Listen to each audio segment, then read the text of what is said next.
Como lo han notado y lo reitero ahora con todos mis hermanos en general, ayer lo hablamos en el ratito que estuvimos con los varones, ustedes se han dado cuenta que la Biblia es hermosamente sincera, no maquilla.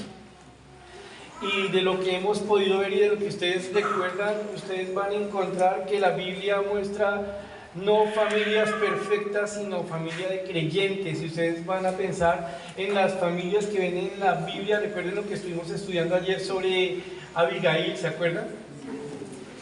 Con su precioso Elcana y la joyita de la Penina. O Ana, perdóname, se me truncan los cables. Ana aguantándose a su Penina con su Elcana, y vemos aquí, ahí está Abigail, viviendo ¿con quién? ¿Con la joya de quién? ¿Qué tipo, no? ¿Qué tipazo? ¿Ustedes se acuerdan de las historias de Sara, de Abraham? Ustedes ven las familias de la Biblia y dicen, oiga, pero una familia bíblica es una familia con muchos problemas, amén. Porque es que está compuesta por personas como usted y como yo. Y lo lindo de una familia, cuando hablamos de una familia cristiana y una familia de creyentes, es el Dios que está como base, como sustento, como centro de esa familia. Y entonces hoy, en lo que si Dios quiere será la última de estas enseñanzas que el Señor nos ha regalado, yo quiero ponerles a pensar en algo. Sabiendo, como es cierto, que las familias de los creyentes no son perfectas. No pueden ser perfectas porque quienes las conformamos no lo somos. Nos damos cuenta que las familias tienen una gran lucha en su núcleo, en su centro. Y no es la falta de plata. Venga, mano, con todo respeto se lo quiero llevar a recordar, sabiendo que posiblemente algunos de los presentes han pasado o están pasando momentos muy fuertes por ausencia de dinero. También recordará usted los bellos momentos que han vivido como familia teniendo poquita plata. Y el problema tampoco es que nos falte la salud, porque ustedes saben, mis hermanos, cuántas veces nos hemos unido como hogar suplicándole, bendito Señor, ayuda a mi mamá. Mira, Señor, que mi esposa está enferma. Ustedes saben, mis hermanos, que muchos problemas, dificultades que para las personas sin Dios serían los problemas del hogar, para nosotros son oportunidades de crecer en el Señor. Pero si hay algo que es un problema, que se constituye como lo que daña mucho, y ese algo es el pecado. Nuestro orgullo, nuestra soberbia, nuestras malas costumbres, nuestro egoísmo y tantas otras cosas que cuando las vemos muestran su locura. Y teniendo esto como cierto, hoy en el último tema que estaremos estudiando, quiero invitarles a recordar que frente al pecado nosotros tenemos un llamado. Este llamado es el de restaurarnos los unos a los otros. Hasta el momento les dije, oiga, nos vamos a centrar en la familia desde la responsabilidad de cada uno. Y vimos cómo Ana fue capaz de mantenerse en tan difíciles y dolorosas circunstancias. Recuerden las palabras que Dios usó para definir cómo estaba Ana por dentro, mientras Penina mostraba no entender sus problemas. Recuerden cómo reaccionó Abigail. Vimos algo, en un hogar lo más importante es que cada uno entienda lo que tiene que hacer en el Señor. Porque si las partes están bien, naturalmente el grupo estará bien. Y entonces hoy, como les digo, quiero que pensemos un poco en ya no solo mi relación con Dios, estar bien con Dios, sino wow, ¿y yo qué hago con el que tengo al lado, con el que comparto sangre y hasta apellido? Y para ello les pido entonces que nos vayamos pensando desde ya en que lo más sensato que puede hacer un creyente frente al pecado de otro es tener compasión y entender que se requiere restauración. Para ello, entienden ustedes, nos vamos a Gálatas capítulo 6. Gálatas capítulo 6. Gálatas capítulo 6. Se van ubicando por favor sobre el versículo número 1.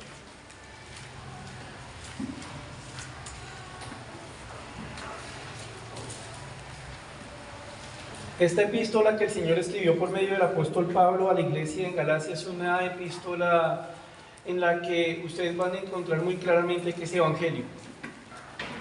Es una epístola en la que el Señor va a estar hablándole a unas personas, a unos creyentes en Galacia sobre cuál es el evangelio que se les entregó. ¿Por qué? Porque a ellos los van a atacar. ¿Cómo les van a atacar a ellos? Les van a intentar mostrar que hay otro evangelio, un evangelio adulterado. Les van a decir a ellos, miren, no solo es creer en Cristo. ¿Usted quiere tener una relación con Dios correcta? Crea en Cristo y circuncídese. A la iglesia de Galacia han llegado unas personas pseudo creyentes o creyentes con problemas gravísimos de doctrina, judaizantes. Personas que creen que a Dios uno le tiene que ayudar si es que uno quiere ser santo. Y Dios no necesita ayuda, Dios quiere obediencia. Y en ese contexto de una epístola en que el Señor está llamándole a su pueblo, no se dejen engañar, no se dejen tumbar, no se aparten de la gracia, porque eso es una desgracia. Es que el Señor va a hablar algo como, ¿saben qué? Entre ustedes vivan evangelio. Aprendan la importancia de lo que viene a continuación. Leemos Gálatas capítulo 6, versículo número 1. Hermanos, si alguno fuere sorprendido en alguna falta, vosotros que sois espirituales, restauradle con espíritu de mansedumbre, considerándote a ti mismo, no sea que tú también seas tentado. Lo primero, ¿a quién le está escribiendo? A creyentes. Oigan, de lo que estamos hablando no es la tatarabuela impía, no le pida peras al olmo. Esto es para quien ha nacido de nuevo y habiendo nacido de nuevo tiene la vida de Dios morando en su propia vida y el Espíritu Santo obrando en su corazón. Esto es para uno que entiende lo valioso que es ser cristiano. Dice, hermanos, creyentes. Y dice a continuación, si alguno fuere sorprendido en alguna falta. Ojo que aparece la palabra sorprendido y suena como a lo siguiente. ¿Qué está haciendo mi papá? ¡Ajá! Yo sí sabía. ¡Ay, qué lo es! ¿Qué está haciendo mi mamá? ¡Ay, mira pues! ¿Qué está haciendo el chino? ¡Ajá! ¡Es que cristiano! Ojo, no es eso. La palabra sorprender aquí significa literalmente tomar por adelantado. Es decir, un creyente que está viviendo su relación con Dios y en un momento descuida esa atención propia y cae en pecado. Aquí no es que el otro lo vea, sino que el creyente baja la guardia. Aquí no es la apología, me gusta cuidar a mis hermanos y soy la máquina del chisme. ¿Qué es lo que hace el pastor? Ajá. ¿Qué es lo que hace el pastor? Ajá, es que yo vivo actualizado, yo soy el Facebook de la iglesia. Ajá, no es eso. Esto no es chisme. Esto habla de lo que somos los creyentes.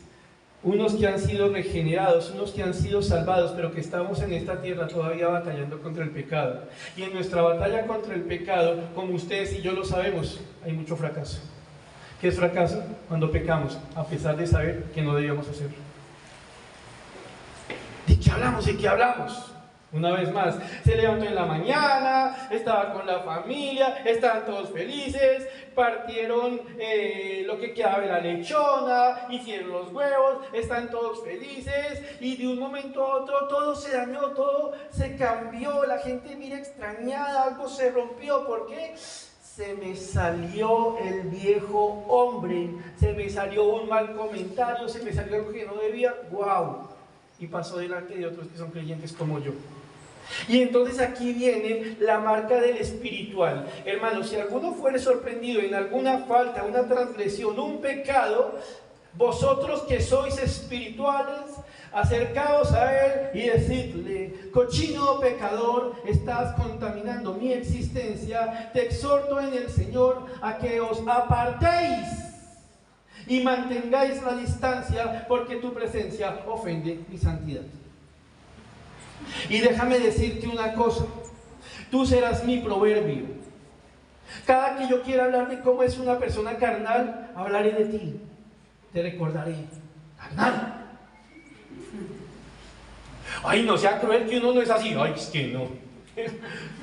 Entre cristianos muchas veces hacemos de los otros, por sus pecados, tapetes. Y hacemos a veces algo así. Ay, no, uno no hace eso. ¿Seguros que no? ¿Cómo se maneja el pecado en una congregación? No se habla de él. Y cuando se habla de una forma que suena que el hermano se murió, que no hay nada que hacer con el hermano. Vosotros, dice acá, hermanos, si alguno fuere sorprendido en alguna falta, como efectivamente pasó, pasa y pasará, porque la perfección llega cuando Cristo nos lleva a Él. Ahí termina nuestra batalla. Dice, vosotros que sois espirituales. ¡Wow! Entonces algunos dirán, no, me salvé. Ay, no, yo sí, eso es muy pesado para mí. Menos mal que Gálatas no aplica para mí, porque eso es para los espirituales. Espiritual es aquel que no debe ser un carnal, es aquel que vive en el espíritu. Ningún creyente, en tanto creyente, puede presumir de vivir como carnal, porque es como negar lo que Dios ha hecho en su vida. Lo que está diciendo aquí el Señor es que esto es para creyentes que van a actuar como lo que son, espirituales en el Señor. Tienen que buscar ser espirituales para cumplir su deber, porque lo que tenemos frente a nosotros, contrario a lo que pudiéramos pensar, no es otra cosa que un mandato. No, esperen un segundito. Esto es un mandato para Andrés Pedraza, que es pastor. Yo tengo un problema en la casa y venga, pastor Andrés, encárguese de mi marido. Venga, pastor Daniel, ¿cuándo tiene tiempo? Es que necesito que se encargue de mi señora. Esto es para todo aquel que ha creído en el Señor Jesucristo como Señor y Salvador y tiene al Espíritu Santo morando en su vida y por ende ha sido capacitado para hacer lo que tiene que hacer. Y cuando digo todo, es todos, sin excepción. Alguno pudiera preguntarse, ¿por qué será que el Señor me permite conocer cosas que le pasan a otros creyentes? ¿Será que el Señor cree que yo puedo ser un chismoso santo? No.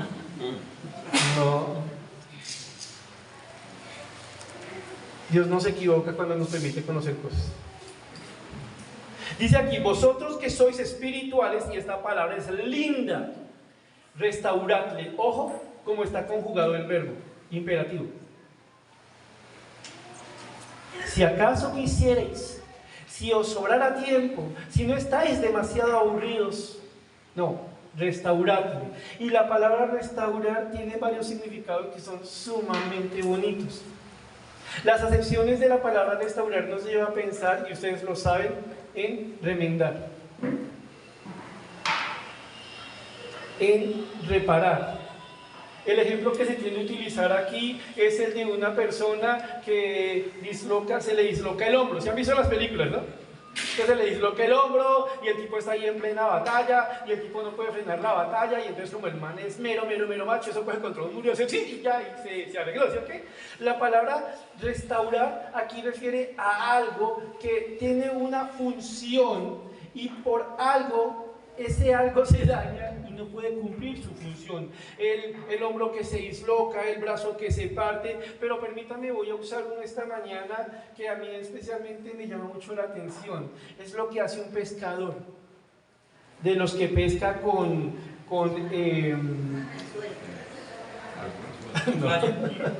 manta no, sino que me fue la palabra. La red, ahí, gracias. Y dice, ¿cómo es que es esa cosa? Tiene su red. Y entonces van a recordar ahorita por qué es tan importante esto. Se para en su barquito en la orilla del mar y coge su red, no quiero tumbar nada, y ¡pum! Y salen 50 peces.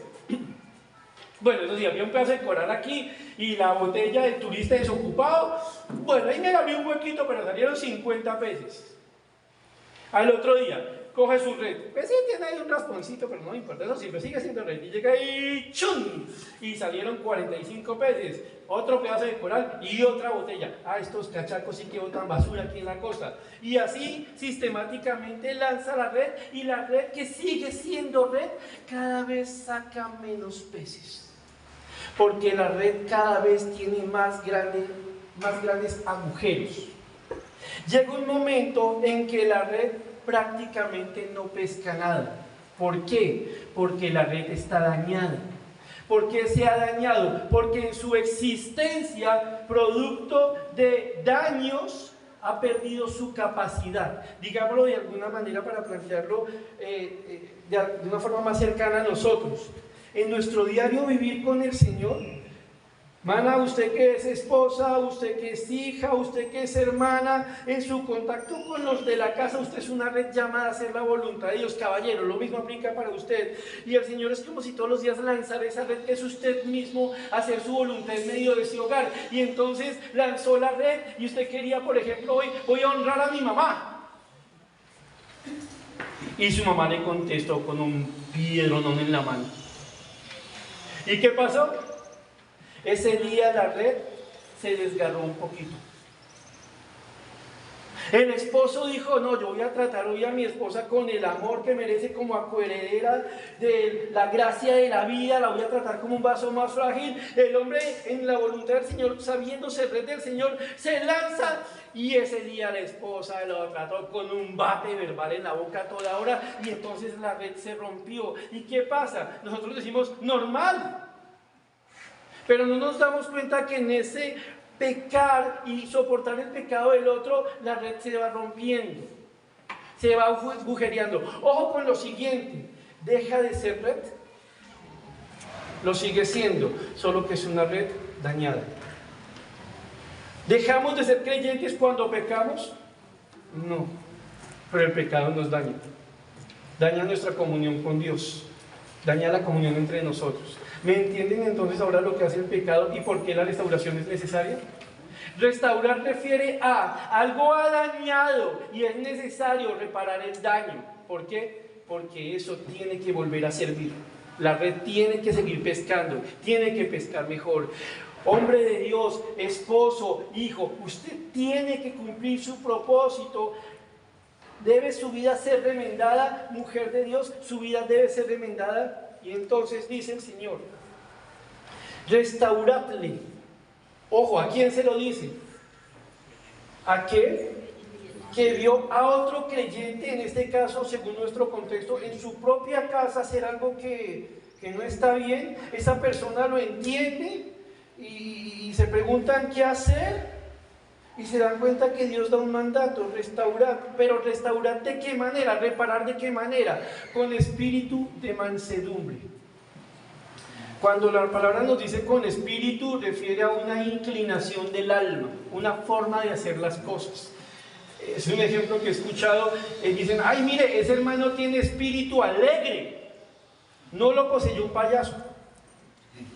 Es una persona que tiene una forma de hacer las cosas alegre. Cuando la Biblia aquí dice espíritu de mansedumbre, significa restaure al otro con una inclinación, con una manera de hacer las cosas. ¿Y cuál es la palabra que aparece aquí? Mansedumbre. Y esta palabra también es bien bonita. ¿Qué es mansedumbre? Poder bajo control. El ejemplo, no sé si ustedes han ido al Campín un día que hay partido, que hay altos hinchas, algunos recién salidos de la modelo porque se comportan de una forma que uno dice, ¡ah! Y entonces están aquí miles borrachos, drogados, alzados, y usted ve aquí un grupo de personas que están sobre unos caballitos, los de la policía. Y usted ve y ese caballo mide como 3 metros de alto, esa vaina es mega macancán, esa vaina es un peligro, tiene una fuerza. Y usted encima del policía, por encima del caballo, un policía como de 1,55, flaquito, chiquito. Y usted le llama la atención algo. Ese caballo severo, macancán, y una cosa toda chiquita encima de él. ¿Y el caballo cómo está? Quieto. Y se le vienen un montón de hinchas a ellos y el caballo quieto. Y tienen que marchar contra los hinchas para calmarlos y el policía solo da una orden y sale esta máquina de demoler y ¡pum! Y les pegan a los caballitos, les tiran cosas, les hacen de todo y el caballo no se detiene. Y uno se pregunta, oiga, pero esa cosa tan grande, ese caballo tan grande, ¿por qué no hace lo siguiente? Se quita al policía, le da una patada y dice, no sea montador. ¿Por qué?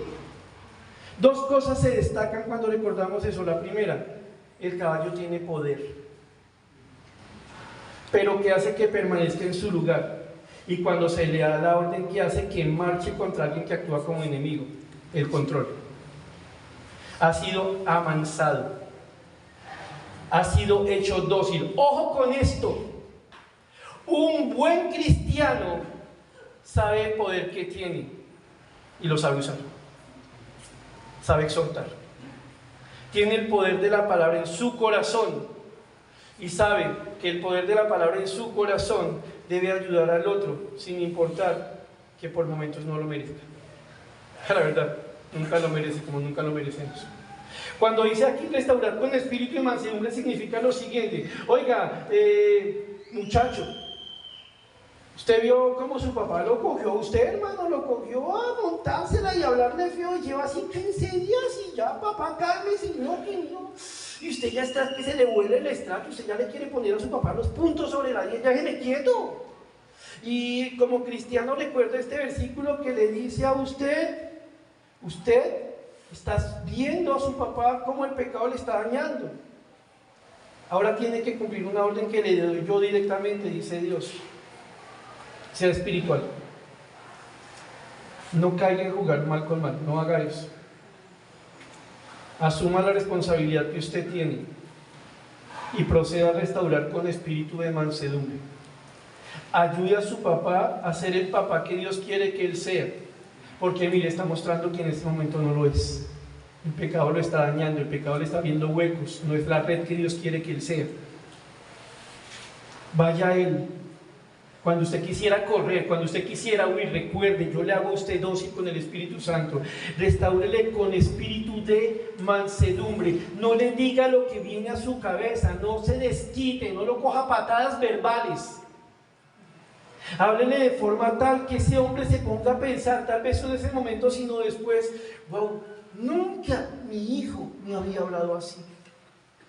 Nunca me había hablado con ese cariño. Nunca me había puesto a pensar lo que me puso a pensar este chino. ¿Por qué no me trató de una forma como yo lo traté a él? Wow, fue manso. Wow, vino hacia mí, no contra mí.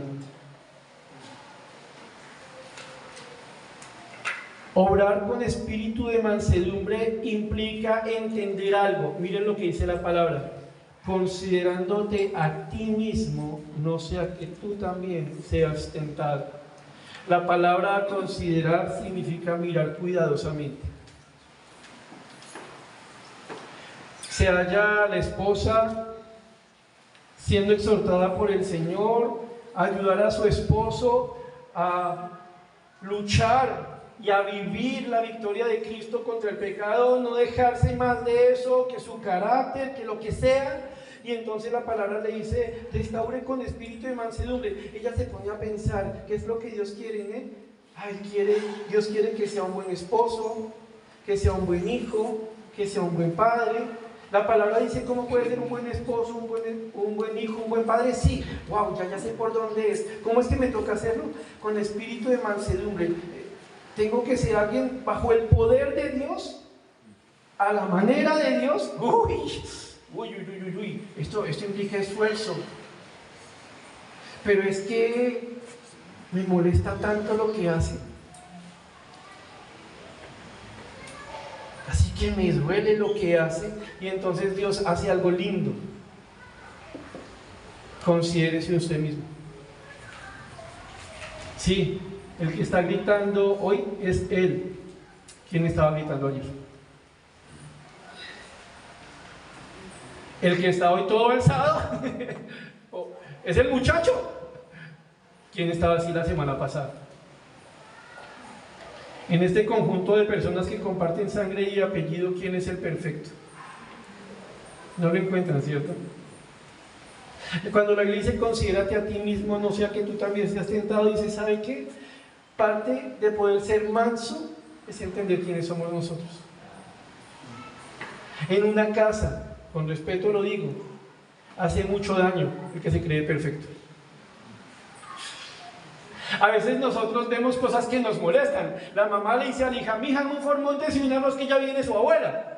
Y entonces llegó la muchacha y pues puso el fuego, pues naturalmente le echó alcohol y pues no se puso el arrocito, le echó 50 cucharadas de sal, le picó ahí un poco de remolacha, no sé, hizo un arroz así raro, ¿sí o qué? Y la mamá llega y dice: ay, mija, no sea, venga, le enseño cómo se hace. ¿A ustedes nunca le han dicho en la casa algo así? Venga, le digo cómo se hacen las cosas. No se mire. Venga, le enseño. Déjese de enseñar. Esta duele más. Le va a enseñar a su mamá a ser hijos. Claro que tenemos que aprender, pero a veces tomamos una actitud soberbia de yo sí me las sé todas. Siéntese y le enseño cómo es un buen cristiano. Y la Biblia nos dice, ¿sabe qué? Si usted es manso para ayudar al que está en pecado, tiene que mirarse a sí mismo y darse cuenta cómo funciona el pecado. Considérese a usted mismo, dice la palabra de Dios, es la base para restaurar. El que se considera a sí mismo tiene una bendición. Se le quita lo soberbio, se le quita la bobada del orgullo. Dice, considerándote a ti mismo, no sea que tú también seas tentado. Aquí la idea es, si usted se mira al momento de ayudar, va a poder ayudarlo a él a luchar y usted mismo estará luchando. Porque no puede usted dejar de pensar que es posible que hablándole al otro contra el pecado, usted mismo esté en pecado. Aquí la Biblia nos dice, sea consciente que en la batalla que usted ayuda al otro a librar, usted mismo está luchando. La palabra avanza en el versículo número 2. Ojo, ¿vio usted a alguien de su familia que hizo algo que ofende a Dios? Sí, Señor. ¿Qué va a hacer? Ya sabe, no lo coge tapete. Ya sabe, restaure con espíritu de mansedumbre, el poder de Dios en el control de Dios, a la manera de Dios, apuntando a lo que Dios quiere de esa vida. A la vez yo mismo voy mirando mi vida, tengo que ser humilde, tengo que ser sensato. Y entonces, versículo 2, sobrellevar los unos las cargas de los otros y cumplir así la ley de Cristo. La palabra sobrellevar significa literalmente levante con él. Cuando dice acá, lleva a ayudarnos, pero miren lo siguiente, sobrellevar los unos las cargas de los otros. Más adelante ustedes ven en sus Biblias, si tienen la Reina Valera 60, una vez más la palabra carga, pero las palabras son de significado diferente. ¿Saben qué significa el término carga aquí? Lo que oprime, lo que espicha, lo que aplasta, lo que es difícil de mover. Hermanos, ¿qué pasa cuando nosotros pecamos? Eso lo hablamos un poquito en las reuniones anteriores. Quedamos vueltos nada, quedamos desanimados, quedamos con la culpa, quedamos con la tristeza. ¿Cómo queda un cristiano que ha pecado y no ha arreglado las cosas con el Señor? Espichado, aplastado. Porque aunque sabemos que somos pecadores, no tomamos en serio el pecado muchas veces, sino hasta que pecamos. Masoquistas, no lo sé. Dice aquí, sobrelleven las cargas los unos de los otros. Ayude a ese al que Dios le permitió ver cuando cometió un pecado. Ayúdelo porque le está pasando algo así, él no diga nada. En tanto no se pone a cuentas con el Señor, el pecado lo está aplastando. Tal vez no dice nada. Ese es el problema. Siempre está hablando, siempre está molestando. Algo le pasó. Mírelo allá en esa esquina, no quiere hablar con nadie. Le pregunto, ¿qué papá? ¿Qué tiene? Nada, mijo, nada. Aquí papá no es así. Mita, ¿un tintito qué? No, mija, tranquila, después hablamos. ¿Qué tiene? Ah, sí, yo vi cuando se agarró con mi papá ayer. Ah, con razón está así. ¿Qué le está pasando en este momento de la vida? Algo le está aplastando. ¿Qué me dice Dios? Que eso pasa. ¿Qué me dice Dios? Ayúdela. Ayúdelo. Póngase de al lado espiritualmente. No se ponga como juez, que usted ni yo lo somos. Dese cuenta que esa persona como usted luchan y no pocas veces fracasan. Sobrelleve la carga significa literalmente póngase al lado y ayúdelo para que lo que le está aplastando pueda ser llevado adecuadamente. Recuérdele, por ejemplo, mi hijo, sí, hijo, yo sé, usted no debe hablarle así a su papá. Pídale perdón. No más que no sé qué, yo siempre lo mismo. Mi hijo, no le coma cuento al diablo. Le está jugando argumentos. Recuerde que él tienta y después de tentar acusa. No le coma cuento, mi hijo, hable con su papá, mita, pero no, mi hijo, nada, hable con su papá, pídale perdón. Y recuerde una cosa, Dios le ama. Y Dios solo quiere que usted le pida perdón a Él. Él no le va a pedir nada a cambio. Pida perdón, mi hijo. Y es que pidiendo perdón se me va a quitar esto que siento en el corazón. Usted sabe que ahí van a comenzar las cosas. El que es espiritual se pone al lado del que ha caído y se pone a pensar bíblicamente cómo le ayudo a llevar la carga. Yo no puedo abrirle el corazón, sacarle el pecado y llevármelo encima. Eso no lo puedo hacer. Pero sí puedo decirle bíblicamente cómo llevar eso que lo está aplastando para que no lo aplaste más. Avanzamos. Perdónenme, esto es esencial. Sobrelleva los unos la carga de los otros y cumplir así la ley de Cristo. ¿Cuál es la ley de Cristo? Gálatas 5, dígalo así un momentico a Gálatas 5, versículos 14 y 15.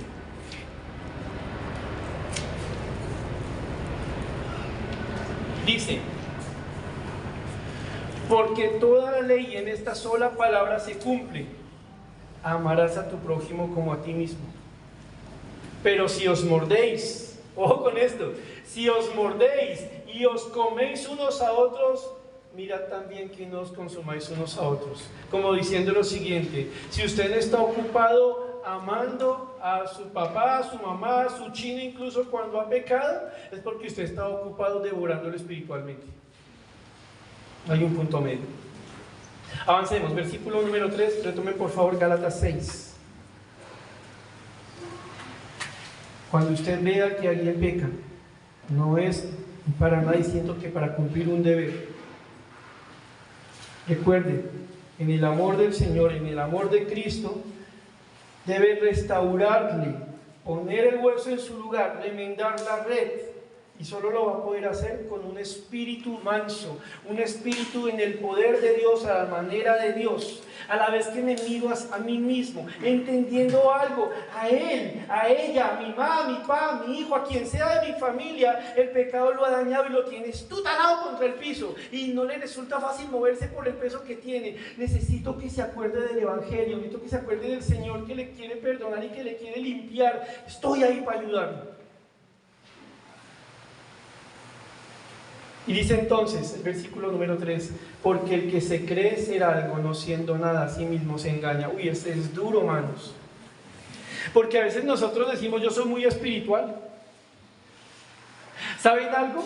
Cuando una persona dice que es espiritual, corre el riesgo de no entender qué es ser espiritual.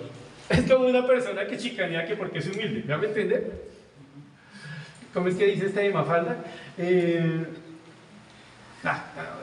Les cuento el chiste y lo estoy confundiendo. Pero era algo así como que yo antes tenía solo un defecto. ¿Cómo es que era? Sandra. Bueno, la idea cuál es, que se da cuenta que solo le faltaba la humildad y cuando tuvo la humildad se volvió perfecta, pero se me olvidó el chiste, así que pásenlo por alto, borren esa parte de sus mentes y tengan misericordia. Pero entonces la Biblia aquí dice: porque el que se cree ser algo no siendo nada a sí mismo se engaña. Aquí lo que está diciendo el Señor es: mire, si usted no es capaz de reaccionar en el Señor ante el pecado del otro como lo estamos diciendo, es porque usted en el fondo se cree distinto a lo que realmente es. Entonces, ay, pastor, no, yo sé que hablar con usted. Es que yo tengo una carga en el corazón. Es que mi esposo es carnal. No cambia. Entonces, yo, llena del Espíritu Santo, pues me pregunto qué hacer. O sea, es muy difícil ver a una persona así y dice que es cristiano. Y no nos damos cuenta muchas veces cuando hablamos de otra persona en nuestra casa, que nosotros actuamos como si fuéramos perfectos. Hablamos como si fuéramos perfectos. A mí esto es algo que me sigue sorprendiendo en el tiempo que llevo andando con el Señor. Las personas hablan de sus pecados en pasado. Yo antes de conocer al Señor Jesucristo era ¿y qué ahora es perfecto? La gente habla de su pecado en pasado. Le dice a uno que no conoce a Cristo: yo antes era como tú, cochino pecador. ¿Quieres ser como yo? Conocí a Cristo. No, Dios me libre de ser como usted. El pecado nuestro es una desgracia presente. Y dice la Biblia que cuando nosotros no queremos restaurar, es porque tal vez no estamos entendiendo que somos nada y nos creemos mucho. Es el trocito de barro lleno de pasto chicaneando de su existencia. Porque el que se cree, el que tiene una opinión de sí mismo, no siendo nada a sí mismo, se engaña. Detrás de esto encontramos algo de forma indirecta. ¿Saben qué hay en el corazón de uno que siendo cristiano se niega a restaurar? Tanto o más pecado que en aquel que vio pecar. No, yo lo vi como le gritó a la mamá, y no se ha visto el alma, no puede amar, no puede perdonar. Así que, versículo 4, cada uno someta a prueba su propia obra, y entonces, solo entonces, tendrá motivo de gloriarse solo respecto de sí mismo y no en otro. Esta parte también es bien bonita. ¿La idea cuál es? Usted está obrando bajo la guía del Señor, usted está viendo lo que hace el pecado en la vida del otro, pero usted le cree a Dios y está obrando para restaurar un instrumento del Espíritu Santo, y entonces usted se pone a pensar y dice, oiga, yo antes era muy parecido, a mí se me saltaba la piedra por todo. Oiga, y Dios me ha venido restaurando, y pues no es que no me salte la piedra hoy día muchas cosas, pero yo he aprendido que la blanda respuesta aplaca la ira. Ya no soy tan chispita. ¡Ole! Estoy madurando, increíble, ole. Venga, el Señor, no, chito. Señor, gracias. Gracias, Dios. Gracias, mi bendito Señor, el Señor de mi vida, gracias. Porque las cosas que yo he cambiado, las he cambiado porque tú eres un buen papá. Tú me sabes moldear. Así que cada uno someta a prueba su propia obra. Cada quien mire su vida. Y si le sale un buen resultado, si ve que está creciendo en el Señor, arrodíllese delante de su Señor y en la intimidad y soledad de su vida dígale gracias, gracias. La madurez que tenemos no es para chicanear, es para alabar a Dios. En el momento en que nosotros nos creamos muy espirituales, huele a carnalidad. El que se autoproclama humilde está enfermo de orgullo disfrazado. Solo entonces, cuando veamos nuestra vida con el Señor, en medio de las batallas que nos permite y notemos el avance, podremos sentir alegría solo respecto de nosotros mismos en la intimidad, y nunca para enseñorearnos de otro que, por ejemplo, vemos pecar. Que Dios saque del corazón de los hogares ese cáncer en el cual un esposo se siente más que la esposa y viceversa. Eso es cáncer. Eso cansa. Es muy difícil que alguien le diga a otra persona, ayúdeme, cuando esta persona siempre se cree mejor. Eso cansa.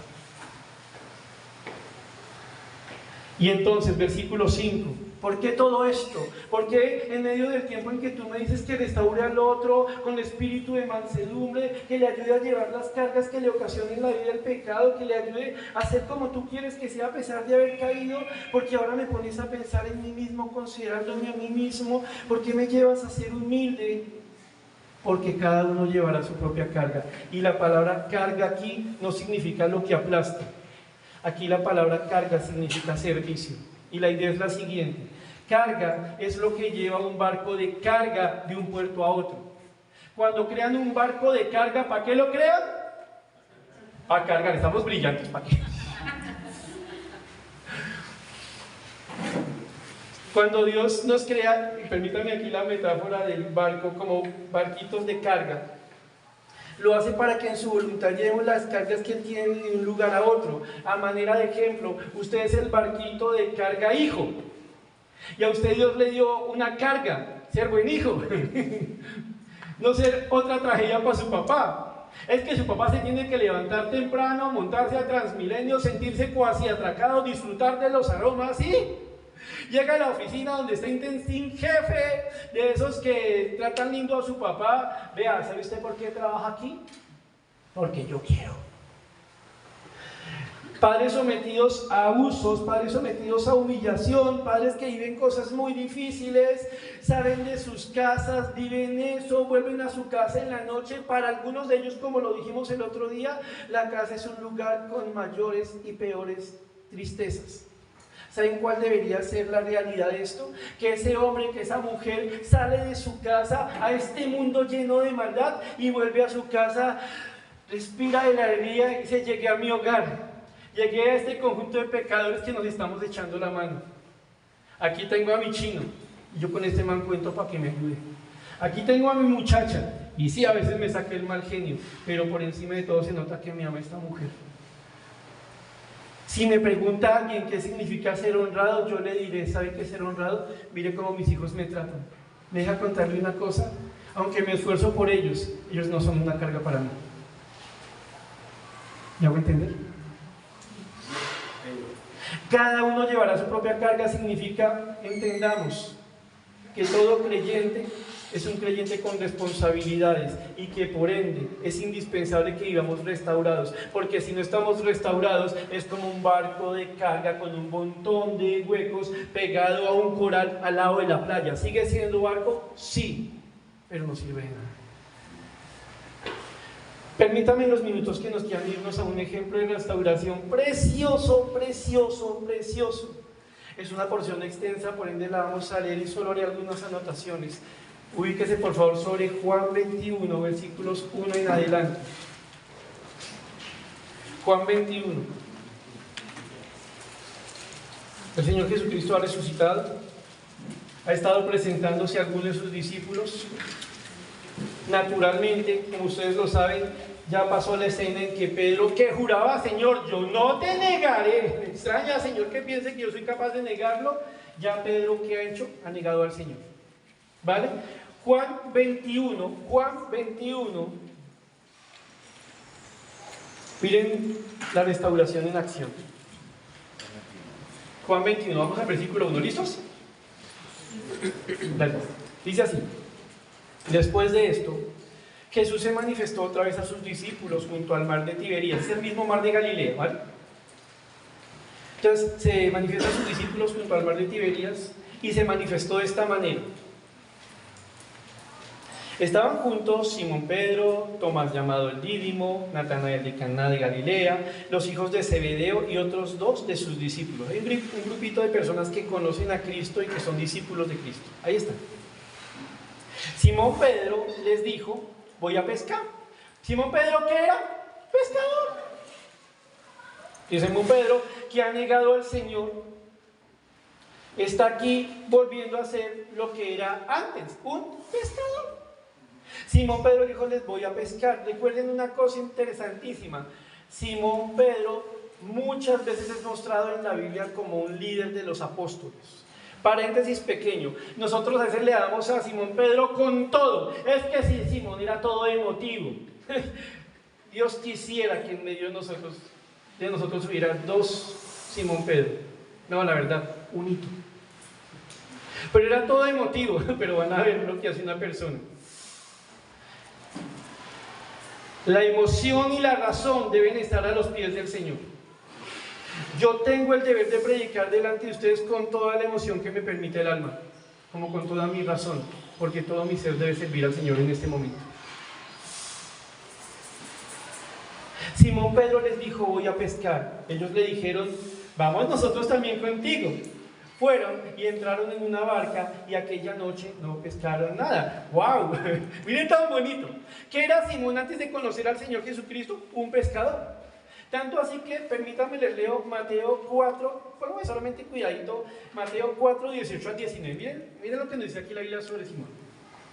Andando Jesús junto al mar de Galilea, vio a dos hermanos, Simón llamado Pedro y Andrés su hermano, que echaban la red en el mar, porque eran pescadores. Y les dijo: venid en pos de mí y os haré pescadores de hombres. Ojo, Simón era un pescador de peces.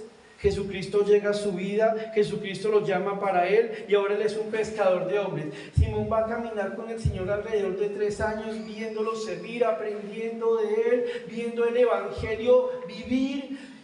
Simón Pedro llegar a tener momentos tan grandes como reconocer que Cristo es la roca misma y paso seguido decir, Señor, no vaya a hacer tal cosa, y el Señor le dice, apártate de mí, Satanás.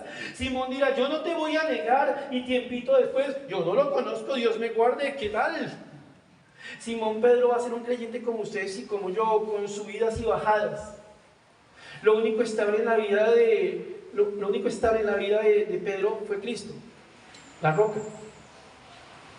Y entonces usted ven a este que es del Señor, le pertenece, él ha sido llamado por él, que es un pescador de hombres.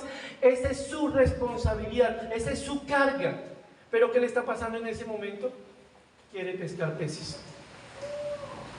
Le ha fallado a Dios, como todos nosotros.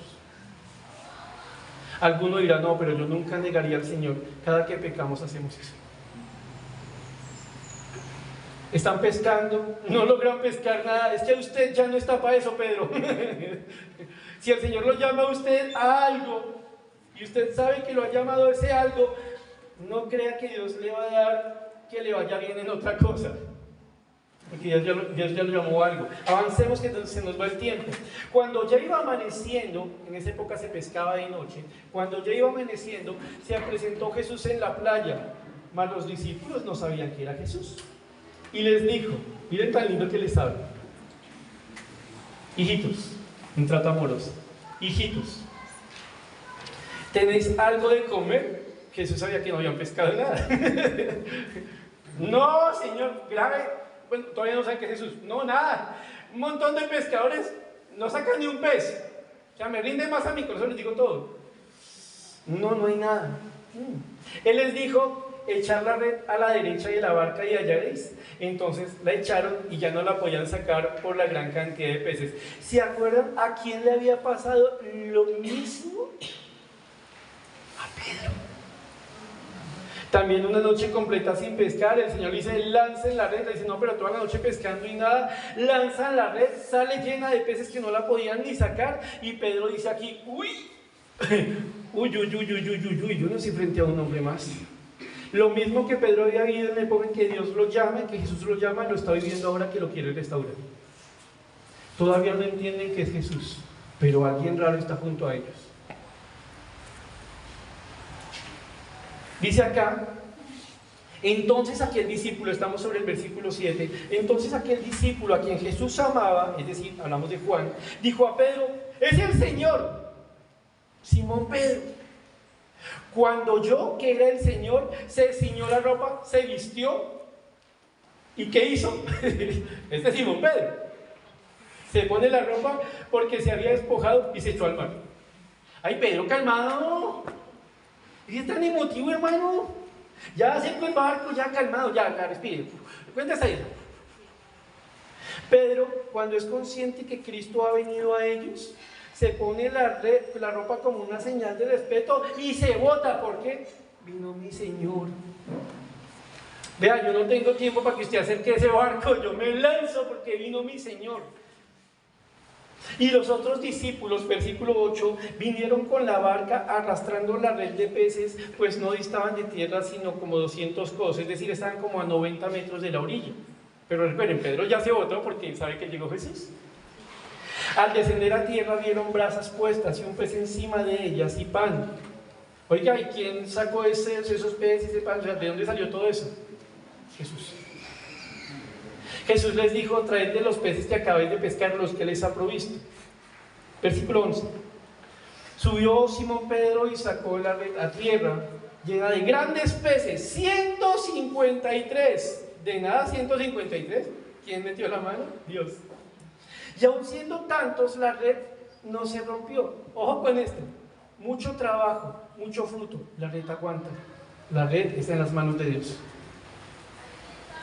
Les dijo Jesús, venid, comed. Y ninguno de los discípulos se atrevía a preguntarle, ¿tú quién eres? Sabiendo que era el Señor. ¿Lo notan? Los discípulos dijeron, guau, espere. Andrés, es Jesús. Pedro, es Jesús. Sí, yo sé. ¿Qué estamos haciendo? Pescando peces. ¿Y qué somos? Pescadores de hombres. Es Dios. ¿Qué hacemos? No sé. Vino pues Jesús y tomó el pan y les dijo, y les dio y asimismo el pescado. Esta era ya la tercera vez que Jesús se manifestaba a sus discípulos después de haber resucitado de los muertos. Paréntesis, ustedes si se dan cuenta en la lectura van a notar que a los discípulos les costó mucho entender que Cristo había resucitado.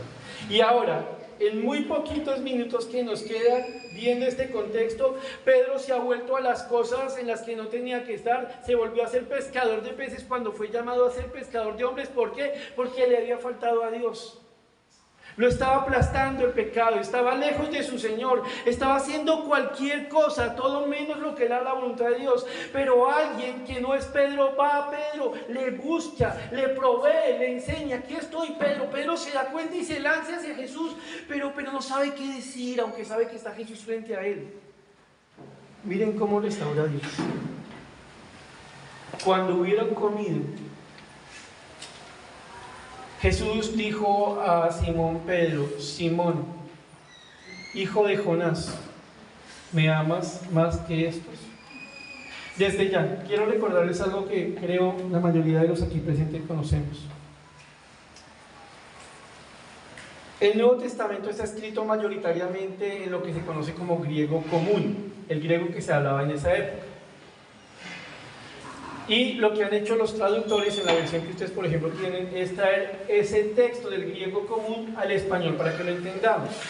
Ustedes van a ver que aquí se traduce la palabra amar, amas, como si fuera la misma palabra, pero en el griego no es la misma palabra. En este caso, cuando dice me amas, le está diciendo me amas con amor ágape. ¿Cuál es el amor ágape? El amor de Dios, el amor que es incondicional, el amor que no espera para dar, el amor de 1 Corintios 13. Es un amor perfecto, es un amor que no lo ama usted porque usted sea amable, es un amor que ama porque Dios es amor. Es el amor más grande que usted puede imaginar, es un amor sin mancha. Es el amor de uno que se sube a una cruz para morir por su enemigo. ¿Me hago entender? Ese es amor ágape. Cristo le dice: Pedro, ¿me amas con el amor más grande? Le respondió: sí, Señor, sabes que te amo. Pero ¿saben qué palabra usa aquí para amo? Amor fileo, el amor que uno tiene con un amigo, el amor que tiene uno con alguien al que quiere mucho. Dicho de otra manera: Pedro, ¿usted me ama con el amor más grande de todos los amores? Señor, tú sabes que te amo, como amo a Andrés y como amo a otros. Es decir, Pedro, con la carga del pecado en su vida, ya no es capaz de decirle al Señor: claro, Señor, yo la amo para las que sea. Señor, mándeme a predicar en medio del Estado Islámico.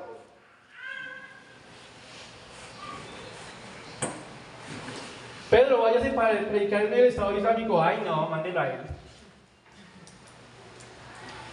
Pedro dice: sí, te amo. Pero ojo con lo siguiente: Jesús, que le conoce el corazón, que ve que Pedro no tiene el amor para Cristo que debe tener, le dice: no, Pedro, usted es muy carnal, vaya para allá, mire, ya me negó y ni siquiera me sabe amar, vaya para allá. ¿Qué le dice Pedro? ¿Qué le dice el Señor a Pedro? Apacienta mis corderos. ¿A qué había llamado el Señor a Pedro? Ser pescador de hombres, llevar a los hombres al camino de Cristo, alimentar a los hombres de Cristo con la palabra de Dios, apacentar los corderos de Dios. Miren eso tan lindo.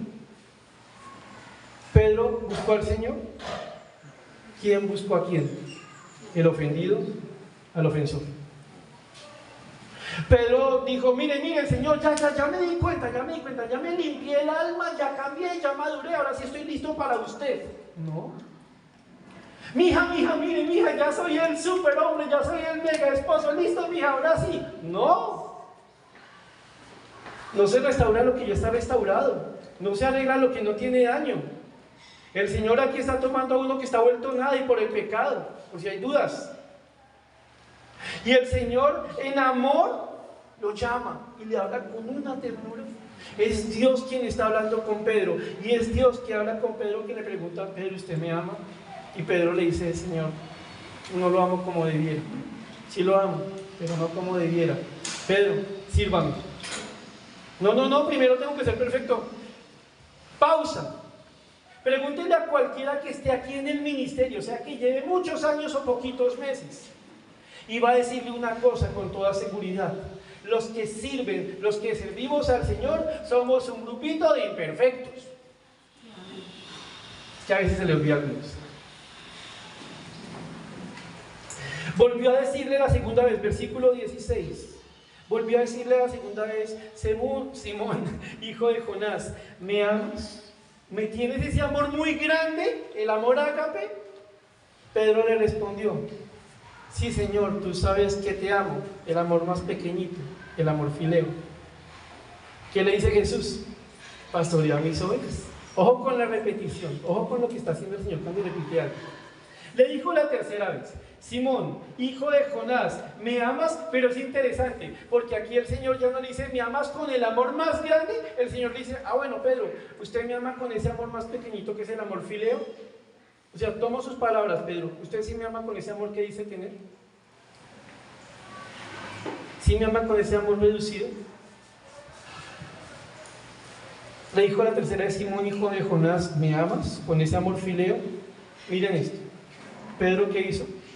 Se entristeció de que le dijera la tercera vez: me amo. Y le respondió: Señor, tú lo sabes todo. Miren tan lindo esto. Jesús sabe que Pedro es sumamente emocional, que cree que es más fuerte de lo que realmente es. Recuerden, él dijo que no lo iba a negar y lo terminó negando, ¿se acuerdan? Ahora Jesús le dice: bueno, Pedro, usted siquiera me ama con ese amor más pequeñito que es el amor fileo. Pedro se da cuenta que tiene frente hacia Jesucristo, que le conoce y que le ama. Pedro se entristece y no se atreve a contestar nada en su favor. Dice: Señor, usted sabe quién soy yo. Usted me conoce, se lo sabe todo. Señor, usted sabe algo. Yo creo en usted como Señor y Salvador. Yo creo que usted subió a una cruz a morir por mí, que me regaló el perdón, que puso su Santo Espíritu en mi vida, que constantemente me quiere hablar con su palabra y que constantemente me llama a que le hable en oración. Señor, usted me lleva, me levanta, me instruye, me ayuda, guarda a los que yo amo. Señor, usted es Dios, Dios, usted sabe cuánto es usted para mí. Señor, usted sabe algo. Tristemente, usted no es para mí lo que debiera ser. Señor, no me gusta decirlo, pero yo no lo amo a usted como usted lo merece. Usted lo sabe todo. Eso somos nosotros. Siempre nos quedamos cortitos, pero Dios nos da lo suficiente para avanzar. Nunca tendremos una ofrenda suficientemente buena delante de Dios, pero ese Dios que nos ama a nosotros siempre nos ayuda. Pero dice: Señor, tú lo sabes todo. Miren lo que dice: tú sabes que te amo. Tengo un amor pequeñito, pero sabes que te amo. Jesús le dice por tercera vez que apacienta mis ovejas. ¿Por qué 3 veces? ¿Por qué reiterar? ¿Por qué repetir? Porque lo que ustedes están viendo frente a ustedes es un corazón que está siendo restaurado, una vida que está siendo restaurada. Una vida no se restaura con duda, una vida se restaura con certezas, con convicciones. Mi hijo, usted sabe que yo lo amo en el amor del Señor y que mi anhelo es que usted crezca como un hombre de Dios, que usted conozca al Señor y ande en los caminos del Señor. Sí, papá, pero eso yo me la paso fallando. Mi hijo, no es quien es usted, es lo que Cristo puede hacer en usted. Mi hijo, afírmese en los caminos del Señor. Mi hijo, crezca con certeza en lo que Dios es, en lo que Él hace. Mi hijo, solamente apéguese a Él, tenga la convicción de Dios en su vida y avance. Y cuando se caiga, levántese, deje que Dios lo limpie y avance. No se quede donde el pecado lo quiere dejar. Cualquiera de los aquí presentes que, como yo, siendo cristiano, ha pecado, sabe que lo único que uno no quiere hacer es seguir. Hay demasiadas cosas que le dicen a uno que se quede quieto y que mejor abandone lo que se conoce como ser cristiano. Aquí el Señor está generando una convicción, está dando una certeza. Pedro, usted es mío, yo lo amo. Pedro, usted va a ser mi siervo, yo estoy aquí para restaurarlo porque usted es mío. Y el pecado no vence a Cristo. De cierto te digo, miren esto, y estoy terminando, perdónenme, me estoy pasando de tiempo. Versículo 18. De cierto te digo, cuando eras más joven, te ceñías, te vestías, e ibas a donde querías, hacías lo que tu juventud dictaba. Mas cuando ya seas viejo, extenderás tus manos y te ceñirá otro, y te llevará a donde no quieras. Esto dijo dando a entender con qué muerte había de glorificar a Dios. Y dicho esto, añadió, sígueme. Miren esto, como les dije, estoy cerrando. Cristo le está diciendo a un siervo suyo, yo lo tomé para mí, usted es mío, no solo porque lo creé, lo salvé, tiene frente a usted al resucitado, al que venció la muerte, Pedro. Sí, Pedro, yo sé que usted me falló. Pedro, hay un amor en usted que yo he causado. Pedro, me amas con un amor pequeñito, pero me estás aprendiendo a amar. Pedro, yo lo llamo a usted para algo, no es para pescar peces. Tranquilo, yo puedo sacarle 153 pesos si es por comida que se preocupa. Pedro, yo lo tomé a usted para que sea pescador de hombres y para que los cuide, como yo lo cuido a usted. Así que Pedro, de pie y camine. Pedro ha sido restaurado. Ahora está listo. Ahora Pedro sabe algo. Ahora Pedro entiende algo que no sabía y que no entendía cuando días atrás dijo, Señor, yo nunca lo voy a negar. Cuando Pedro dijo eso, Pedro creyó que estaba listo. Pero ¿saben cuándo algo está listo? Cuando pasa la prueba. Cuando realmente está listo. Este barquito llamado Pedro, según dice la tradición, morirá crucificado cabeza abajo en Roma, habiendo pedido que no lo crucifiquen con la cabeza arriba, porque él no era digno de morir como murió su Señor. Este hombre que había negado a Jesús, este hombre que había hecho tantas cosas bellas y tantas cosas feas, este hombre tuvo algo lindo en su vida. Dios lo tomó en su mano y Dios jamás lo soltó. En eso ustedes y yo somos igualitos que Pedro, con diferentes edades, con diferentes historias. Algo que me encanta de pensar es que habiendo abandonado a Dios tantas veces, Dios nunca me abandonó. Él es bueno, Él no es como yo. Y en nuestros hogares no necesitamos cristianos perfectos. Necesitamos cristianos que aprendan a amar restaurándonos unos a los otros. Mis hermanos, este mundo no tiene compasión.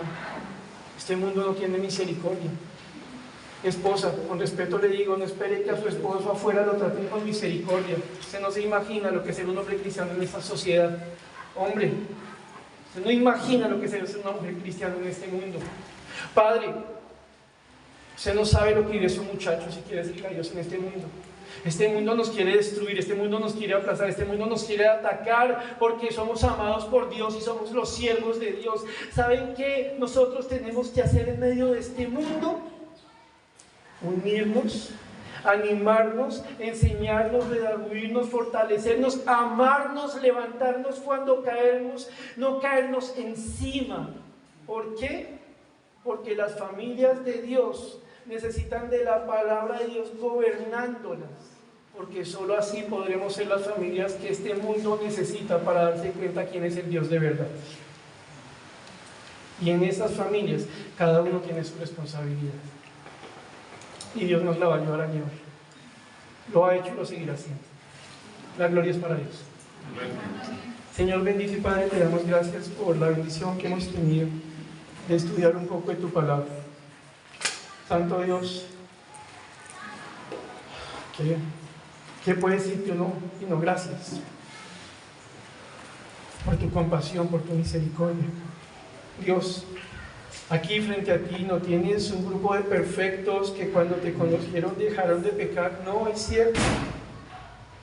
Somos, Señor bendito, hijos tuyos por tu gracia, llenos de defectos, de manchas. Y tú, el Santo, muestras tu compasión limpiándonos una y otra vez, llamándonos a arrepentimiento, conduciéndonos por esa senda. Y nos has dado algo más: vivir con otros creyentes, en la mayoría de los casos, que también ofenden, que también fallan, que también rompen.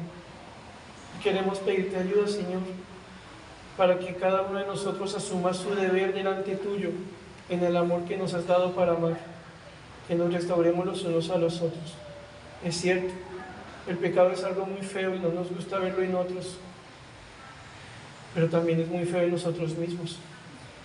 Dios, ayúdanos para que, como lo hiciste con tu siervo el apóstol Pedro, nosotros entendamos algo.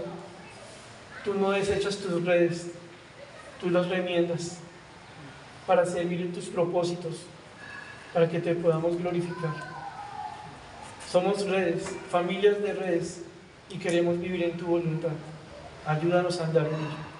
Oramos a ti agradecidos, Santo, en el nombre del Señor Jesucristo. Amén.